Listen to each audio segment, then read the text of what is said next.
Are we really running out of space on Earth? The answer might shock you.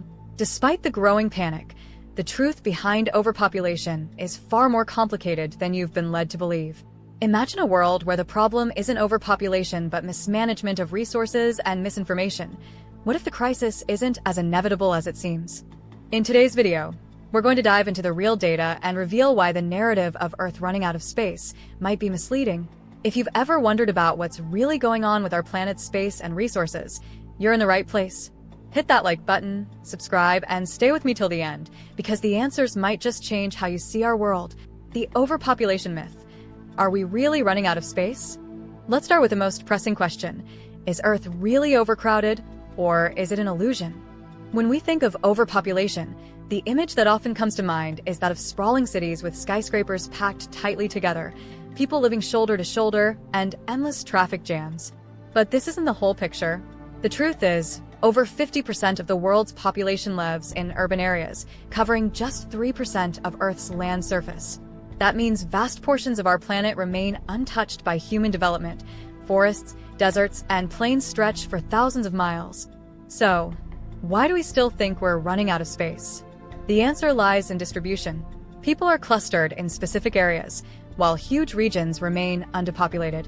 Consider countries like Canada, Russia, or even Australia. Massive expanses of these nations are still sparsely populated. The problem isn't necessarily that we're running out of physical space. It's that we're not efficiently managing the space we have. Urban areas are dense, yes, but that doesn't mean our entire planet is. This myth of overpopulation has driven fear for decades, often fueling policies and social pressures that don't align with reality. What if the real challenge isn't space, but rather how we utilize it and how we distribute our resources? This leads us to another crucial point: population control. Population control policies. Lessons from history. Throughout history, we've seen societies attempt to control population growth through drastic policies. Some of these measures have had far-reaching consequences, both positive and negative. Let's take a closer look. One of the most well-known examples is China's one-child policy, which began in 1979 and ended in 2015. While the policy significantly curbed China's population growth, it also led to unintended social consequences: an aging population, a skewed gender ratio, and economic concerns around labor shortages. The pursuit of population control often comes with trade-offs, and those trade-offs reveal a deeper truth, that it's not simply about having fewer people, but about how we manage and care for the people who are here. On the other hand, countries like Japan are dealing with the opposite problem: a declining population. Japan's aging society faces labor shortages and economic challenges due to a shrinking workforce. This paradox reveals that the real issue isn't about sheer numbers, but about how societies adapt to changes in population dynamics, whether too many or too few.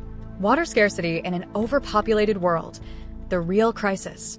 While space might not be the issue, resources certainly are. Water scarcity is often cited as one of the major consequences of overpopulation, but is it truly about the number of people, or is it about how we manage our water supply? Consider this.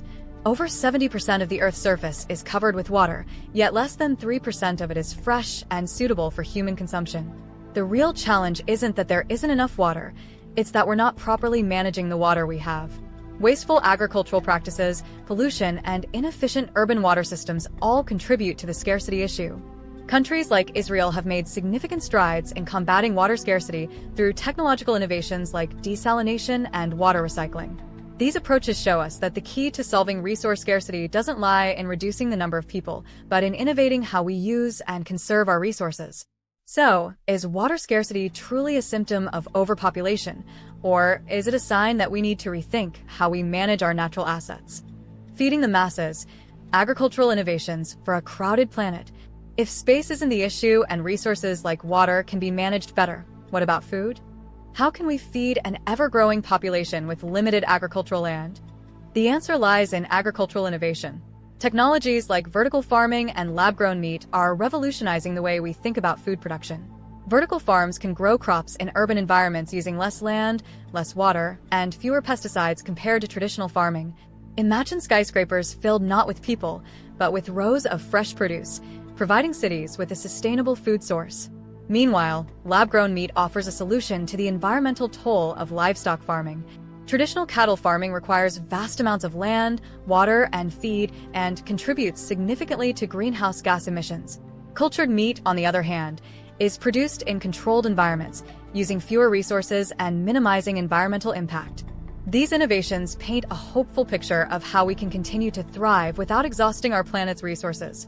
It's not about reducing the number of mouths to feed, but about changing the way we feed those mouths. So, are we truly running out of space? The answer is far more nuanced than the simple narrative of overpopulation. It's not about the number of people, but about how we manage our resources and space. The challenges we face today, from water scarcity to food production, aren't insurmountable. With innovation, smart planning, and a shift in how we view our resources, we can create a future where there's enough for everyone. Instead of fearing overpopulation, we need to focus on solutions, rethinking agricultural practices, investing in water conservation technologies, and challenging outdated notions about space and growth. If you found these insights eye-opening, make sure to hit that like button and subscribe to our channel. Let us know in the comments. What are your thoughts on overpopulation? Do you think it's a real threat, or is it a question of better resource management? We'd love to hear your perspective. And as always, stay curious, stay informed, and keep questioning the narratives we're given. Thanks for watching, and I'll see you in the next video.